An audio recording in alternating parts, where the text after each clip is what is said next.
All right, guys, we are on chapter 4 of our Junie B. Jones Toothless Wonder story. And in chapter 3, remember Grandpa stuck his finger in there to look at her tooth and her tooth fell out. I ran and ran all over the house. Oh no! I shouted, oh no, my Grandpa Frank Miller knocked my front tooth out. My Grandpa Frank Miller knocked it out. Grandpa ran after me. No, I didn't.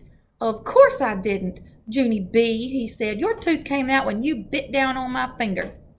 I kept running and shouting, I look like Uncle Lou! I look like Uncle Lou! Help! I zoomed to the front door and opened it wide.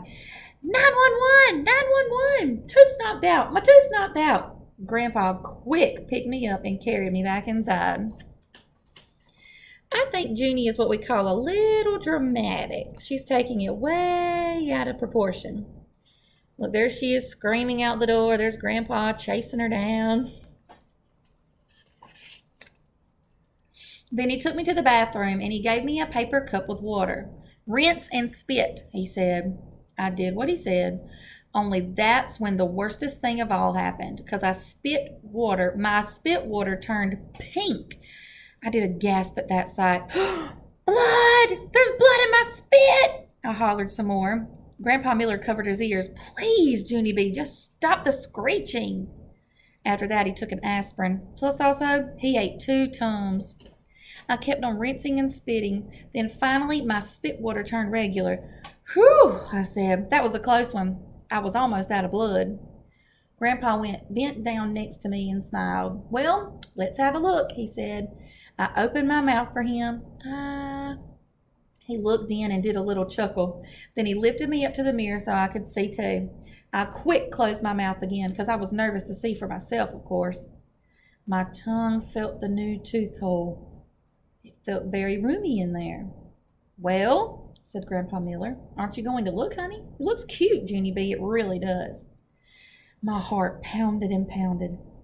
Then, fast as a wink, I opened my lips and I did a little peek in my mouth. I quick closed my eyes because what do you know? A freako. Put me down, Grandpa, I said. Put me down right now. I don't want to look at myself again. I don't. Grandpa Miller got me down. Just then my nose started to sniffle very much and my eyes got tears in them. I hate me, I said. I hate the way I look. Grandpa blew my nose on toilet paper. I'm never going to look at myself again, I said. Not ever, ever, never, and I mean it. Grandpa bent down next to me again. I want you to listen to me, little girl, he said. I would never lie to you, Junie B. You look every bit as cute without your tooth as you did with it. He gave me a hug. Your new smile is wonderful, he said. You didn't even give it a chance, honey. You really need to look at it again. Honestly, you do. He ruffled my hair. Do it for me, okay? Just give yourself one more chance. I rocked back and forth on my feet very slow because I needed to think this over, that's why. Finally, I did a big breath.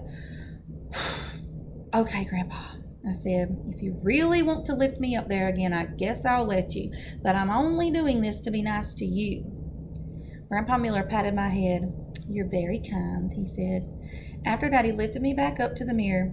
Very slow, I opened my mouth again, and I peeked at my new tooth hole. Try smiling, said Grandpa. You'll love your new smile. I know you will. I did a nervous breath. Then I smiled at myself kind of shy. See, said Grandpa Miller. See how cute it looks. Look at her looking at her new smile in the mirror. She is cute with her tooth missing. I didn't answer him. Instead, I made another face at myself, and then another one, and another one. Pretty soon, I tried every face in the book. Finally, Grandpa winked at me. So, what do you think, little girl? He said. How do you think you look? I smiled kind of shy again. I think I look fascinating, Frank, I said. Grandpa Miller put me back on the floor. Then he went to the kitchen and he got a stool and he brought it back to the bathroom. He helped me up on the top step. I stared at myself till Mama came home. That's the end of chapter 4. How do you think Junie's feeling now about missing her tooth? You know, at first she was terrified, and then she looked at herself and she kept making faces. What do you predict is going to happen in chapter 5?